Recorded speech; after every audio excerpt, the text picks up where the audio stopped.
what's scary about payroll tax debts is the IRS can literally come in and padlock your front door. They can go to your customers and say, now when you make payments, the money's coming to us. All of this done without a court order, which to me is just fascinating. So now let's talk about, if you do have payroll issues, what are some of the options? How can you dig yourself out? Well, I think when you try to dig yourself out, you have to understand how to dig yourself out, the first thing. And there's a few things that are a little bit counterintuitive. And you'll have a revenue officer come to your business. You know, of course, they're going to make a big stink about it. Make sure their presence is known. And like, this is all you need. This is what you need. Your employees to see this. You know, this is really, but actually they're required to do it by law. First contact has to be in person. That way they know it's not a scam, because they have the scam callers, right? So they come meet you, and they're going to, like, you got to pay us this. They're going to try to scare you into paying everything as quick as you can. You better borrow the money. You better come up with it now or else. They're going to they're going to scare the freaking hell out of you to just like get rid of it, because the IRS knows if the debt isn't paid in the first 2 years, chances of them getting it are nothing. I mean, they get close to nothing. So they're going to do anything. And they're just going to say, you have to pay, you have to do whatever it is to pay. Right. They're not going to let anybody know that, there's options. Let's talk about the offer and compromise. No, they don't do that. No, their goal is to get that money at any cost. And for a lot of business owners, they do have something they can dip into. If it's an old retirement plan for when they used to have a job, where there's some equity in their house, there's something usually they could do. Now, this is the problem, is that people's like, well, I don't need to hire a tax attorney, because I'm just, what's the point of doing that? I don't need to hire a workout specialist, because I'm just going to pay them off and get rid of it. Right. And that is one of the worst things to do, because right there is where we could do the most help, because all you're doing is throwing money at a problem. Did you address the root cause of it?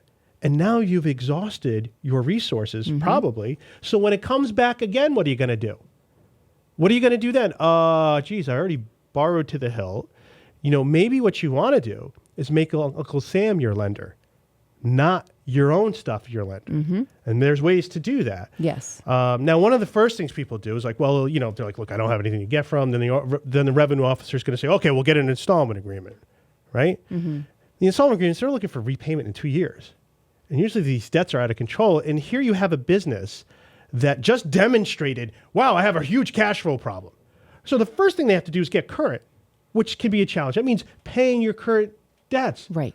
So that's their first challenge. Now, on top of that, the IRS says, okay, yeah, so we want you to start making your current stuff, struggling business. Now we're going to dump an installment agreement of, we want it in a couple of years. And it's just not realistic. And people are so afraid of the revenue officers that they're going to just, okay, I got to do it. You're going to shut me down. I got to do it. I'm going to panic. Yeah, sure. I'm going to throw the money at it. And then what happens is, well, I can't pay the installment agreement and my estimated taxes. They might pay the estimated taxes, not the installment agreement, and the installment agreement, not the estimated taxes. Either way, it defaults. The IRS comes back harder. Like, what are you doing here? You're a bad taxpayer. Yep. So, boy, you really need a plan, and there's solutions. Yeah. So you get current. And then one of the best things you said is perhaps an offer and compromise. Yeah, there is a little known thing. You can do an offer and compromise on a running business for payroll taxes. Who would have thought? I mean, I know you can do it for personal reasons, but no idea that you could use it for business. And really the benefit of it, if you're doing it right, the benefit of it isn't necessarily that you're going to save all this money in taxes. Okay, and there's a reason why. The benefit of it is it gives you a better repayment timing, and it also reduces your penalties and interest. Right. So it gives you a better way just to get some breathing room when it's done correctly, and assuming you qualify. But look, you just missed your payroll tax deposit, so I'm going to say you don't have a lot. You don't have a lot, and can you really sell your it's like your assets are sort of usually tied up. So most businesses there's a chance they're qualified for an offer and compromise on a running business. Yep. So the reason, and you can offer $1, but the problem there is that you'll be dumping it onto your personal liability, which is in the trust fund, which is our last part we'll be talking about. So you really don't, so there's not too much of an advantage for getting it off the business. All you're doing is making an offer and compromise more unlikely to be accepted. You want it accepted.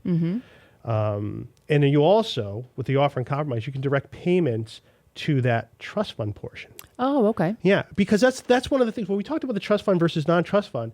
Look, that trust fund is what you're going to be on the hook for personally. The non-trust fund, the IRS is like, all right, we didn't get our tax on taxing you for hiring. Like, all right, we'll let it go. They'll let it go. Yep. So what you don't want to do is have to pay something that you might not have to pay. Yep. There is, so if offer and compromise doesn't work, there's a possibility you could get uncollectible status. You can get hardship status. Just say, hey, look, let me get current. And, this is really, the strongest arguments with a revenue officer, with a revenue officer's manager, with appeals. It's like, hey, man, what's the sense of going with this? This guy's just going to default. You see his cash flows all over the place. Give him some time to recover. Give this business some time to recover and you'll get it. But don't squeeze too hard because you're going to end up with this and then nothing else. You're going to drive all these people out of, you're going to put these people out of work.